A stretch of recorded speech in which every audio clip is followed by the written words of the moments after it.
नमस्कार प्यारे विद्यार्थियों, DAV model public school Hindi कक्षा में आपका स्वागत है। आज मैं आपकी कक्षा 9वीं में हिंदी के स्पर्श के गद्य खंड से पाठ 4 तुम कब जाओगे अतिथि के तीसरे भाग पढ़ाने जा रहा हूँ। आइए देखते हैं तीसरे भाग में। इसके पूर्व वीडियो में मैंने बताया था कि अतिथि अब जाने का नाम नहीं ले रहे हैं। उनको 4 दिन होने वाले हैं। लॉन्ड्री पर कपड़े दिए थे, वो धुल कर आ गए हैं। मगर लेखक कहते हैं कि अभी भी तुम यहीं पर हो और तुम यहीं पर होते हुए हमारा मन क्यों दुखी करते जा रहे हो। अतिथि, तुम्हारा भारी भारी भरकम जो शरीर है उनके साथ जब तुम सोते हो तो चादर पर सलवटें पड़ जाती है।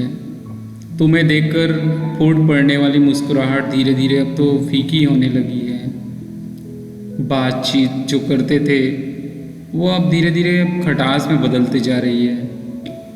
तुम सिर हिला रहे हो, न मैं कल से उपन्यास पढ़ रहा हूँ और तुम फिल्मी पत्रिका पढ़ रहे हो। ऐसी सारी बातें लेखक बताने लगते हैं। परिवार, बच्चे, नौकरी, फिल्म, राजनीति, रिश्तेदारी, तबादले, पुराने दोस्त, महंगाई, सारी चीज़ों के बारे में तो हमने चर्चा कर लिया, मगर तुम जा क्यों नहीं रहे हो। प्रेम की जो बातें हैं अब धीरे धीरे बोरियत में बदलने लगी है। भावनाएं हैं वह गालियाँ बन गई है, मगर तुम जाने का नाम नहीं ले रहे हो। तुम्हारा व्यक्तित्व यहाँ चिपक गया है क्या। पूरे परिवार के साथ मैं तुम्हारे व्यक्तित्व कैसा है इसको समझ नहीं पा रहा हूँ। बार बार यही प्रश्न करता हूँ कि तुम कब जाओगे अतिथि, कब जाओगे। ऐसा लेखक बार बार कहते हैं, फिर भी अतिथि जाने का नाम नहीं ले रहे। आगे देखते हैं। कल पत्नी ने धीरे से पूछा था कि कब तक टिकेंगे ये अतिथि जो दिख रहा है वो कब तक टिकेंगे। मैंने कंधे उचका दिए, क्या कह सकता हूँ। पत्नी को जवाब देते हुए मैं बोला कि क्या कह सकता हूँ मैं, कब तक टिके रहेंगे ये। पत्नी बोलती है, मैं तो आज खिचड़ी बना रही हूँ, हल्की रहेगी। मैंने भी बोला बनाओ। सत्कार की उष्मा समाप्त हो रही थी। डिनर से चले थे और खिचड़ी पर आ गए। पहले दिन डिनर खिलाया है उसको और आज खिचड़ी खिला रहे हैं। अर्थात कोई भी जब हमारे घर में अतिथि आता है बहुत दिन तक रहने लगता है। स्वागत सत्कार हम शुरू में अच्छे करते हैं, मगर वही हमारे लिए जब बोझ बनने लगता है तो मन हमारा उचट जाता है, उसको अच्छा खिलाने का मन नहीं करता है। ऐसा लेखक कहते हैं। लेखक की पत्नी कहती है कि आज तो खिचड़ी ही बनेगी। अब भी अगर तुम अपने बिस्तर को गोलाकार रूप नहीं प्रदान करते तो हमें उपवास तक जाना पड़ेगा। हम उपवास रहेंगे। तुम्हारे मेरे संबंध एक संक्रमण के दौर से गुजर रहा है। तुम्हारे जाने का यह चरम क्षण है। तुम जाओ ना अतिथि, तुम चले क्यों नहीं जाते। बार बार हमारा मन यही कहता है कि कब जाओगे, मगर तुमने तो जाने का नाम ही नहीं लिया। तुम जा ही नहीं रहे हो। तुम्हें यहाँ अच्छा लग रहा है ना। मैं जानता हूँ दूसरों के यहाँ अच्छा लगता है। सोचिए आप भी बच्चों की दूसरे के घर जाते हैं तो बहुत अच्छा लगता है। बना बनाया खाना, अच्छे से रहना, बड़े आदर सम्मान ये सब तो मिलता है, मगर बहुत दिन तक रहें तो ये सब नष्ट होने वाला है। अगर बस चलता तो सभी लोग दूसरों के यहाँ रहते, पर ऐसा नहीं हो सकता। मेहमान है, मेहमान के जैसे रहना है। अपने घर की महत्ता के गीत इसी कारण गाए गए हैं कि अपना घर सबसे प्यारा। होम को इसी कारण स्वीट होम भी कहा जाता है कि अपना घर सबसे प्यारा होता है। लोग दूसरे के होम की स्वीटनेस है उनको काटने को ना दौड़े। अर्थात दूसरे घर की जो सुख शांति है, उनके घर के अनुशासन है, उनको ना तोड़े। तुम्हें यहाँ अच्छा लग रहा है, पर सोचो प्रिय कि शराफत की भी कोई चीज़ होती है। और गेट आउट भी एक कोई वाक्य है जो बोला जा सकता है। मेरा मन करता है कि तुमको गेट आउट बोल दूँ, घर से यहाँ से चले जाओ। तुम्हारे अंदर शराफत नहीं है क्या।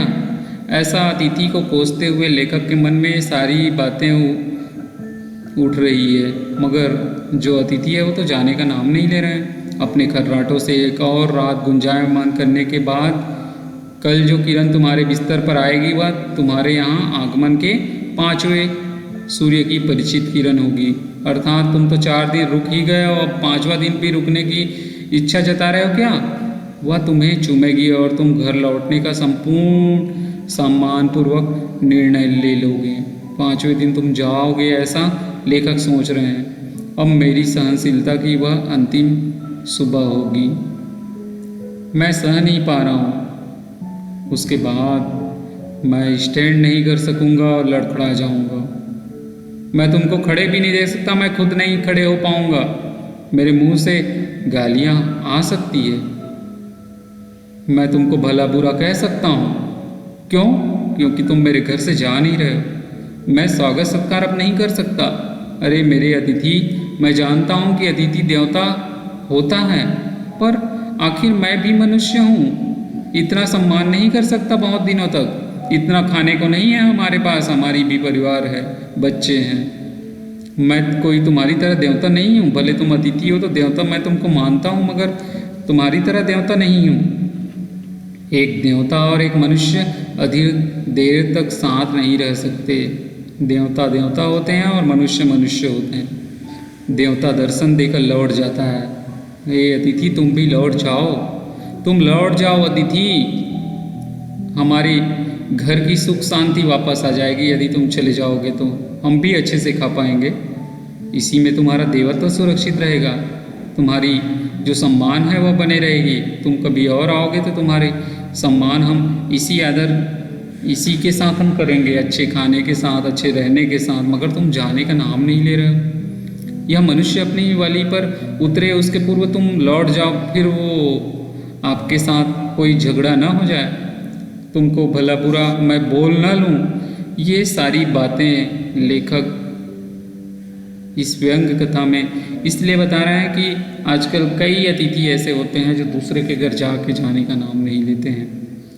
उनके घर से बना बुनाया अच्छा खाना, रहना, ये सारी चीज़ों को स्वीकार करते हैं मगर जाने का नाम नहीं लेते हैं। मगर सोचिए, जिस घर में हम गए हैं वह हमारे लिए कितने, या उधारी करके, कहीं से मांग के, या हमारे सम्मान के लिए बहुत सारी चीज़ों को जुटाते हैं और हमको सम्मान देने का प्रयास करते हैं। मगर हम उनको नहीं समझ पाए तो वह सम्मान एक अपमान के रूप में बदल जाता है।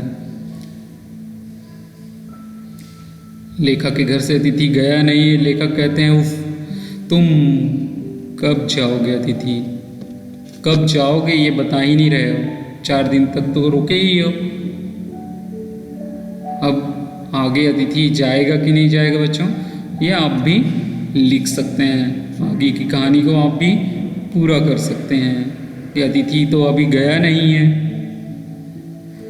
आज के लिए बस इतना ही। अपनी अभ्यास पुस्तिका निकाल कर दिए गए पाठ के प्रश्न लिखेंगे। इस पाठ में अतिथि के अपेक्षा से अधिक रुक जाने पर लेखक की क्या क्या प्रतिक्रियाएं हुई, उन प्रतिक्रियाओं को क्रम से छांट कर आपको लिखना है।